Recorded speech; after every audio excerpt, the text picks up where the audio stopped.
Sud Radio, la Minute du Coach. Bonjour Fabien. Bonjour Pablo. Et merci de nous faire réfléchir au fil des séquences, semaine après semaine.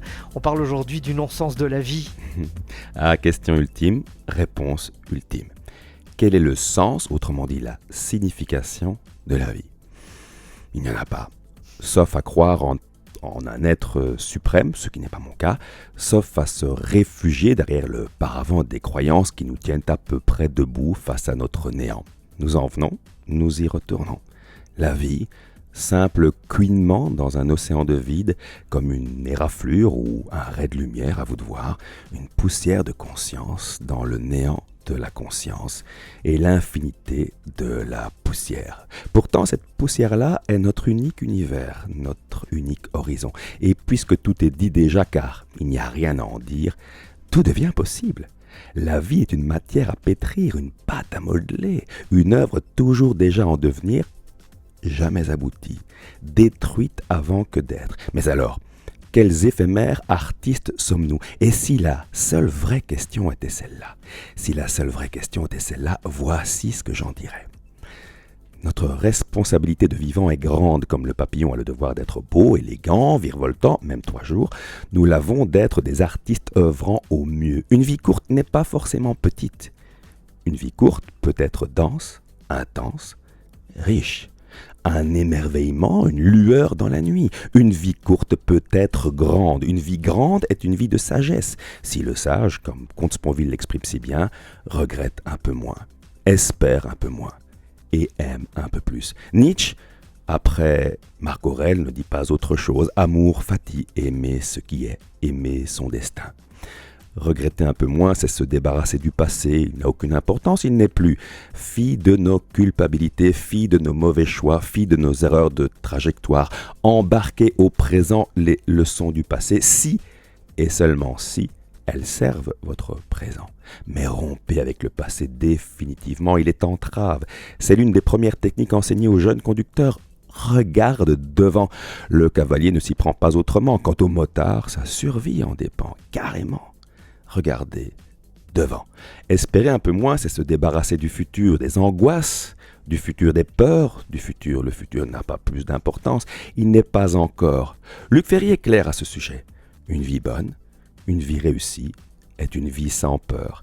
Et notre incapacité à être bien tient souvent aussi de notre incapacité à apprécier ce qui est, à goûter ce qui est, à accepter ce qui est. Si vous vous concentrez sur ce que la vie ne vous donne pas, votre frustration est permanente.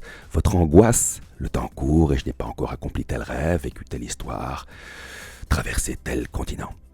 Acceptez ce qui est, apprécier ce qui est. Pendant longtemps, mes 65 000 km parcourus par an en voiture, les embouteillages, ont pesé sur mes jours. Aujourd'hui, je roule encore. Les routes et autoroutes sont plus encombrées encore, les embouteillages insensés, les heures au volant innombrables. Depuis que j'ai accepté ça, tout ça, je ne suis plus affecté, ou moins. Mes nuits d'insomnie aussi ont pesé. Je les ai acceptées. Accepter les douleurs, les souffrances catapultées dans mes chansons. Utiles les douleurs, utiles les souffrances pour entrer plus et mieux en empathie avec l'autre, avoir vécu beaucoup pour comprendre plus et aider mieux. Même les souffrances sont utiles si acceptées, apprivoisées. Aimer un peu plus, c'est donc ça.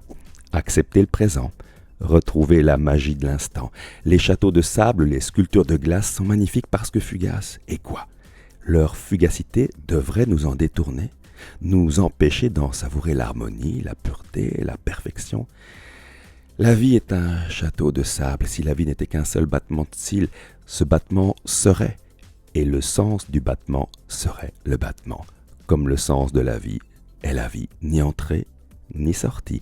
Juste la vie pour la vie, un battement de cils d'artiste. Harmonieux, pur, parfait, oui tendant. Une vie d'artiste donc, harmonieuse, pure, parfaite, oui tendant. Chercher la beauté pour la beauté. Pratiquement, car la philosophie peut être opérative. L'artiste est celui qui cultive son talent, qui le pousse à son paroxysme. Quel est le vôtre? Pratiquement, l'artiste réussit moyennant 3 conditions. Il insuffle de la passion dans tout ce qu'il fait, dans tout ce qu'il est, il apprend les meilleures techniques, il modélise les stratégies d'excellence, il travaille. Si chacun de nous comprend que le sens de la vie est de ne surtout pas le chercher, mais bien de vivre grandement en nous sachant si petits, si chacun de nous choisit sa plus belle pierre, son talent, la taille, la polie, si chacun de nous devient un artiste, un grand artiste, alors l'œuvre humanité sera plus belle, plus harmonieuse, plus pure, plus parfaite. Oui, tendant. Vivons en artistes, les amis. Voler avec les aigles, c'est ça. Et croquons, Fabien. Croquons aussi. Croquons. Profitons. Merci, à la semaine prochaine.